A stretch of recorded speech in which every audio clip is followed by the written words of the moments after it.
2, 1. Roll the tunes. Turn them up a little bit. Oh my goodness. It's post spring break. And who do I have on the show today?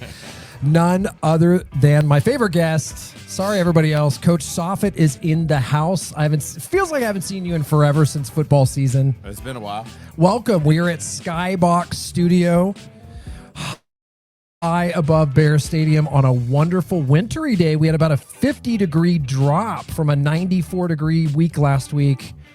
It's chilly, but it's sunny and lovely, and we are in full swing. That is the title, thanks to Coach Sofet. This is all about Bears baseball, and right on cue, after much hair and makeup, we are looking pretty. We are sounding pretty. We're happy to be here. Welcome, Bear Nation. This is our full swing baseball update with Coach Sofet. Welcome, Coach. Thank you. Thank you for having me. Yeah, thank you for being here. So let's get right into it. Without further ado, we want to hear all about your baseball season. You're in full swing. We've been meaning to do this for a little while, but here we are. We want to hear all about it. How many games have you played this season? And what was your record last season? So last season overall, we ended up 12-3. A lot of extra games. Preseason games kind of got canceled, iced out last year with the winter and the rain. It was crazy how many games last year had gotten canceled. So this year, again, built into overall the schedule to build in a lot of games. We had 2 scrimmages early, and then we've played 7 total games since then. And then we have our 10 league games that start Thursday, but we also have a couple extra games mixed in there. So we should hit about 21 games overall for the year. Wow. Yeah. So the goal was to be between 20 and 26 around there. So, if we'd got another tournament or two, we got a couple extra games in there, but we're 3-4 right now on the 7 games in. The 2 scrimmages don't count toward the record, but right. We played some good competition and different things. They're all learning experiences through the games. And like I said, I think some of the kinks that we tried to figure out during the 12-3 record run last year, we had to figure out quick because it was really just conference district play right off the bat, but we don't start that till now, and we've had about 7 games to kind of figure that out. So you're about a third of the way through. Mm-hmm. It's getting real now because our first district game is on Thursday, so we got to start really tuning things up. So okay, wonderful. And now you're the athletic director here at Somerset Academy Collegiate. You obviously do Bears football. You do Bears baseball. Is there anything that you don't do at this point? Yeah, I haven't coached basketball this season. That was something I stepped back from this year, and Okay. I mean it was a super successful season. Shout out to the girls winning state championship. That's right. I don't think I've been on here since that happened, and I saw Coach Kemper and Coach Munderland's podcast, but that was something I kind of stepped back from this year was the basketball part. Okay, and how many years have you been coaching Bears baseball? I've been here for 7, and I've been a part of the baseball program for 6 of the years. Okay, interesting. Yeah. Interesting numbers there. I went backwards on purpose. Yeah. All right.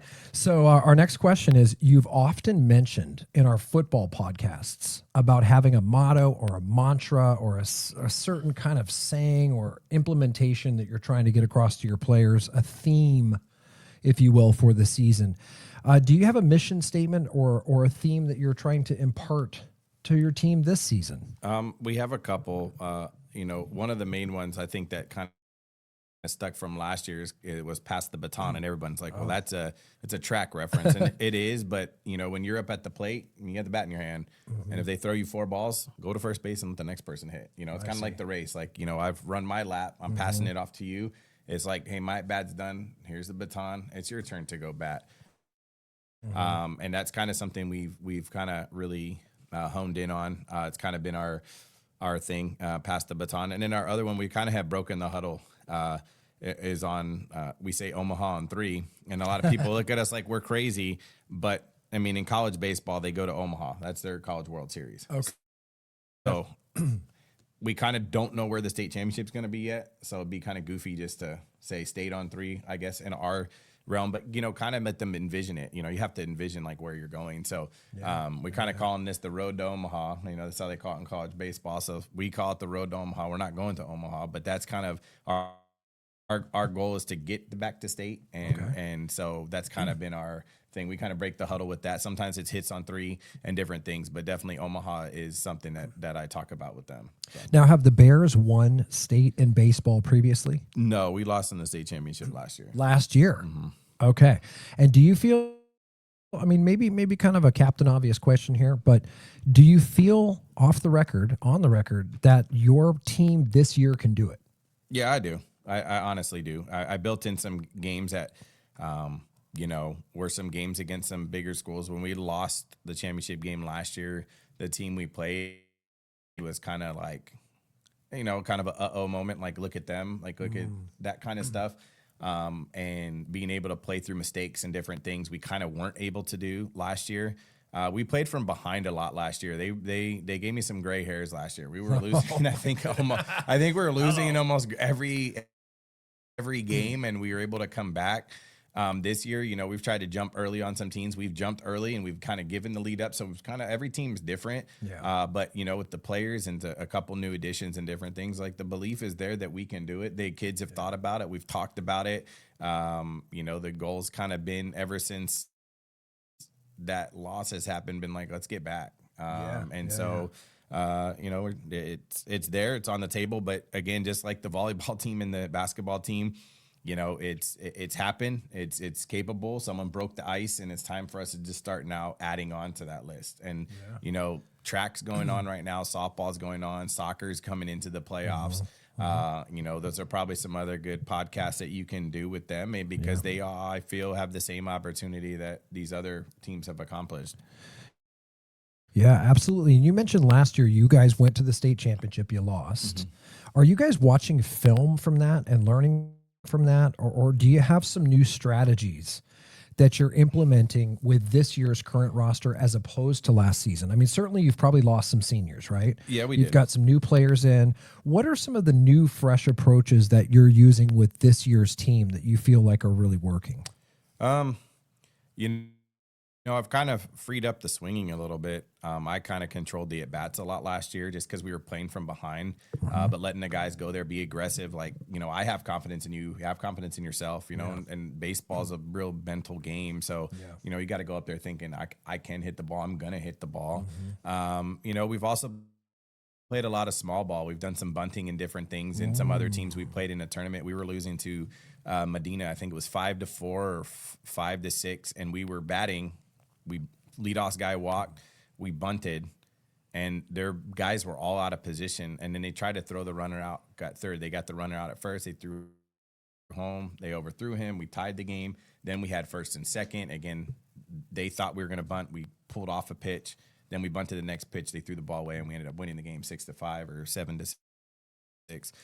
One of those two scores. But again, just being able to execute. We do it in batting practice. The kids, I make them bunt the first ball. Everybody. If you don't get the bunt down, like those are counting as pitches for you. You got to get the bunt down. So if we get in a situation where I need it done, like I can trust 1 through 9 in the lineup that they can bunt. That's awesome. I kind of made folders for the guys this year. And we have some papers and some different quotes and some different things in there. And I put a picture of the other team winning the championship in there, but it's more of just like, wow, that should have been us, but that can be us. It's not more of like a, look what happened. It's more of like, hey, look at that. That can be us. Envision us there. And sometimes you have to envision the fact that you can do it. I kind of have always been the take it a game at a time guy, and I'll always be that. But I think overall, just going in every day, working hard at what we do and practice and different things, and getting that done. Yeah. What's your record so far this season? I feel bad that I haven't asked that yet. It's 3-4 right now. 3-4. Okay. And, speaking of rosters, it's a new season. What are some of the particular player strengths that you have this year that you're planning on leaning on or showcasing towards your journey to state?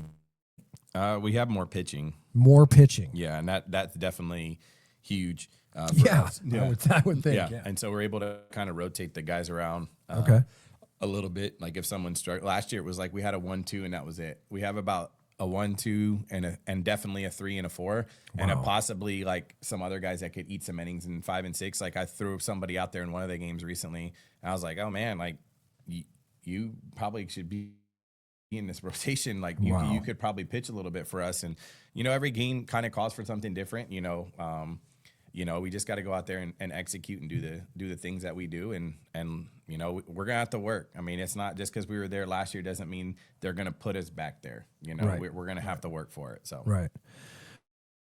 Right. And I've been dying to ask you this whole time. We talk a lot of Eagles. We talk a lot of Phillies. We know you're from that area. I see your car. I know your loyalty. I see you're wearing a Bears hat today. I'm a little shocked, but it's good. The St. Patrick's Day Phillies hat's over there. Oh, I see. I see it. Okay. So I know you're a diehard Phillies fan. Are there any particular parts of how they are approaching their game in recent years that you draw inspiration from that you can apply to the team here at Somerset? It's interesting you asked that. Honestly, I'd probably do more college stuff. Honestly, watching more college baseball, watching more what they do. I do attend some UTSA games and different things, and watching some of the stuff they do. And I'm like, we do that. They just have a little bit more coaches than I do to be able to, and they have a few more players where they're able to do a couple more things. But we do some of the same.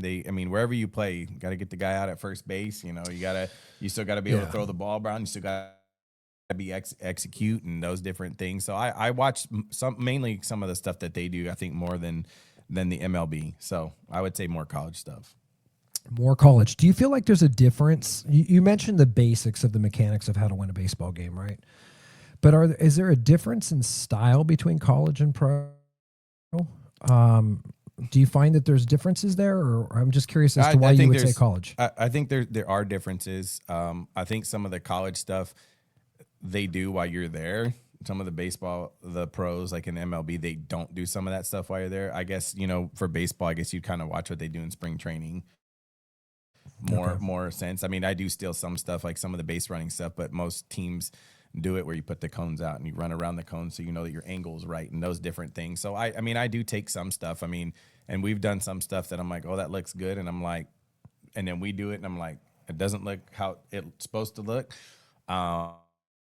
But you're always trying different things. Like I said, we do touch on a lot of little stuff. Like I said, we play a bunch of small ball if we need to. But and when you say small ball, what does that refer to? Just you come up, you hit guy runner at second base, you hit the ball to the right side where you basically advancing the guy to third base. Like you're not hitting a home run. You're just going base to base, or bunting and making him make the play. And then on defense, like we do our defensive thing. I call it pregame, but we get to every base and we have to do the cutoffs right from every base, every scenario real quick.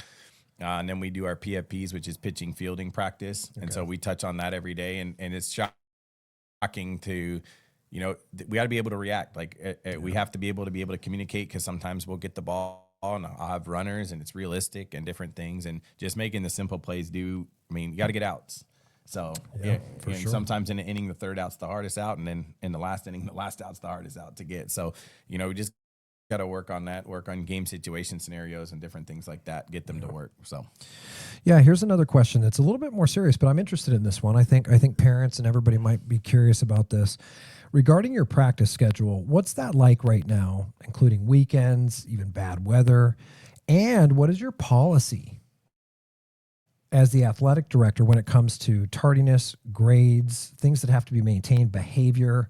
Just can you give us a little look under the hood, a little look behind the curtain on how that looks for you as the athletic director and how you maintain the student culture, the academic culture here in line simultaneously with the athletic culture? Well, they got to pass the play. I know I always say that and it's cliche, but if they don't, they're out for 3 weeks. 3 weeks. Mm-hmm. Then they gotta be passing all of their classes again. And it's not just the class that they failed. So they can't just, I'm all of a sudden passing math again. Well, are you passing? So they can't be failing a class. Correct. At the 9 week And do you mark. get a report for that? I do. Okay. I do. I get the report and then I pass it down to the coaches. So from the athletic side. Oh, I see. Okay. Tardiness and attendance, the tardiness and different things from, if they're late to practice, we take care of it out there. If they're late to class, that, and they start adding up, they might get ISS, they might get after school detention, and then that puts them late to practice. and not just I see. not just our practice, but track practice or whatever sport that the kids are in. And then attendance, like you got to be at practice. Like you can't be missing practice and then expect that, I always tell everybody's always ready on game day because it's fun and everybody's getting amped up for it. But what are you doing leading up to the game that makes that happen? And so attendance in school is important too. So they have to be at school. If they're not at school that day, they can't come to practice or the game. So, the attendance thing, it's all in there. They all are aware of it. We meet in the parent meetings and different things and do relay that information with them. For that side, and then the practice schedule, the weekends, we've had a tournament and a game on the weekend. Bad weather, we move to the gym. We share. We do move to the gym when it rains and stuff. Unfortunately, the rain and floods the field and different things down there. And there's also times where, we will practice on the football field. It's turf. You can hit ground balls. You can do different things where it's not as wet. Right out here. Yeah. Right out here. Okay. And we do that sometimes. We do some AM practices where we come out here and we just work in the morning. How often are you practicing per week generally? Does it vary? It's every day. Every single day? Yeah, we will practice every day. Mm-hmm. Wow. Okay. And if we have a game, it covers that. But just trying to get extra touches with them, and we're going to try some different things coming up. Maybe if we have a game, to come in early and get loose and different things like that, just so we're prepared and ready to go. I have realized the difference when we showed up to a tournament and we got ready, and then we played the next game, and the next game just like started right away, and we didn't really do our warm up that we always do before a game. It took them an inning or two to kind of wake up a little bit. But there's definitely, you can tell they're ready to go. And they want to get after it, but we do practice every day. We practiced the Friday before spring break. Mm-hmm. We were out here practicing, and getting in some reps, and then back at it again today. So. And when did your practice schedule begin for this season? When was spring training? We started, like the third week in January. Wow. So we were getting, and again, we were waiting on some guys from basketball. There were some guys who were playing soccer who wanted to try out, and just making sure everybody had a fair chance. And we evaluated everybody fairly and made sure we had the best, I think we have 15 guys. So the best, I think 13 or 15 guys that we could have out there and get after it. Now, are your home games right back here on the baseball field? Mm-hmm. Can you tell our audience, how can they be involved? How can they find the schedule? How can we come and see your games? There's bleachers down there. Do you charge for admission? I'm not sure how the baseball culture looks. We charge the normal admission sometime, and usually there's somebody down there selling concessions, whether it's the class of something or a trip or something fundraising. There's that. And then, you get to the gate, and we don't let the cars drive down there. There's not enough room for all the cars, so they'll park in the lot unless they have a handicap. And then they can drive down there. And the normal admission price for our normal games. It's here. Wonderful. I think we kind of got to the target goals for this season. You're going for state. It sounds like what's going to have to happen here soon is we're going to need another gymnasium with all these banners. Yeah, that's the goal. That's we got three, but we might have to go to a fourth. Yeah, that's the goal. Okay, well, let's talk about, just to kind of wrap this up. Again, thanks so much for your time. Who is your current coaching staff? How many different baseball programs are there? I'm assuming you're varsity. Yeah, so I coach. How does that work? So we have the middle school and the varsity.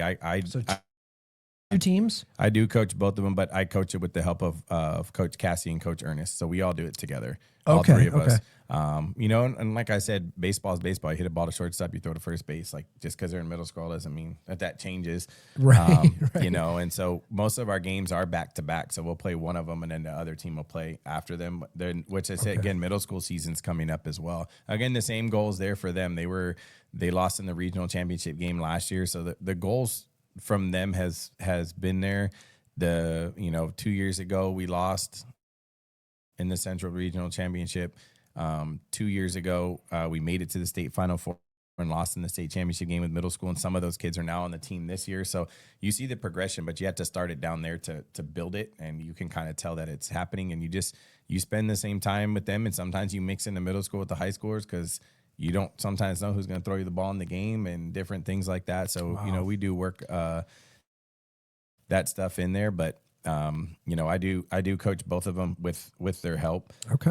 You know, and again, as always, thank you to all the parents and Yes. everybody who comes out and supports us. We've actually had a good amount of turnout at our games, and I just, you know, just ask everybody to keep coming out and supporting. I mean, if you come out at 4:00, you could sit right in the middle and watch softball on one side and baseball on the other. Oh, that's incredible. And so you can kind of sit in the middle and watch both. You know, That you'll is see, awesome. You'll see us from the outfield and see softball up close, and, you know, just asking for the support down there. I know it's a long walk. I know it's hot, and I know that it's early, but, you know, it's just exciting to be down there. And then again, with all the parents, a lot of parents step up and help with the scoreboard and helping with the scoreboard during the game.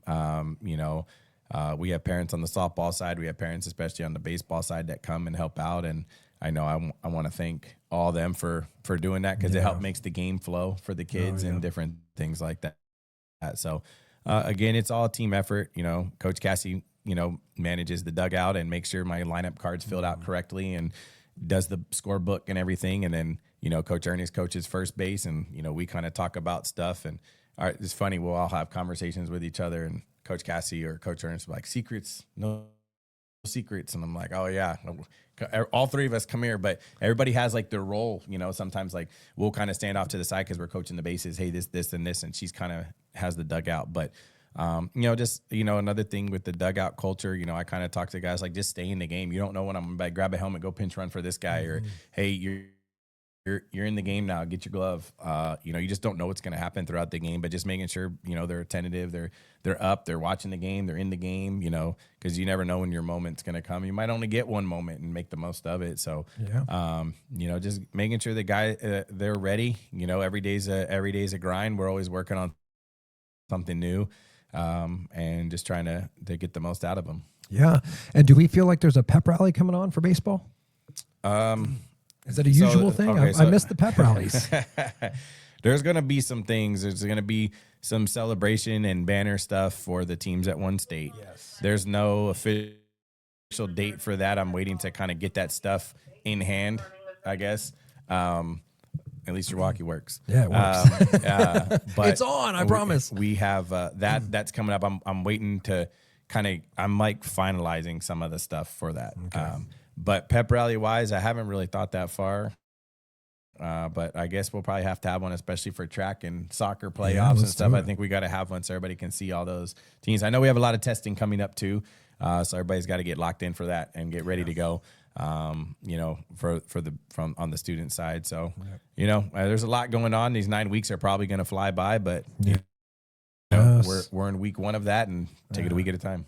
Yeah, I know the Modern Band wants to play, so I'm ready for the Modern Band to play. Well, anything else you want to add? Any other shout outs, any other mission statements? Because we're at about, 23 minutes. Can you believe that happened so quickly? It did. I thought we were only at like 10. No, we're at 23. No, I don't have anything else. I'm good. All right. And where's the schedule located for the games? We will post it out. We'll make sure the softball schedule is out. That's out. We also are hosting a track meet on 4/10 on a Friday. Maybe we can do some live podcasting while it's on. Hey, talk to me. I know a guy. I know another guy that can come sit here with us. All right, let's do this. Okay. So I'm excited for that. You know, we're hosting a track meet, get a bunch of schools out here able to host and watch kids compete, and do a bunch of different things. So we're excited about that track meet. Have a good amount of schools that come out, and, you know, we run it from about 4 p.m. to 10 p.m. and call it a day. All right. Well, let's roll the tunes. We'll all get back to class. Coach Sofet, thank you so much for joining me. Congrats on all of the success of your athletic program this year and years past and years future. It's been a pleasure getting to know you throughout this year. I love doing our podcast. You make it so easy on me. Thank you. You're welcome. So Bear Nation, come out and support Bear baseball, Bear softball. We've got track going on. We've got soccer coming on. Check the website. Come out and see these athletes perform. Thank you. We're all behind you. We all want to see you win. We support you. Thank you, Coach. Appreciate it. Thank you. Have a wonderful day. Bears. Go Bears.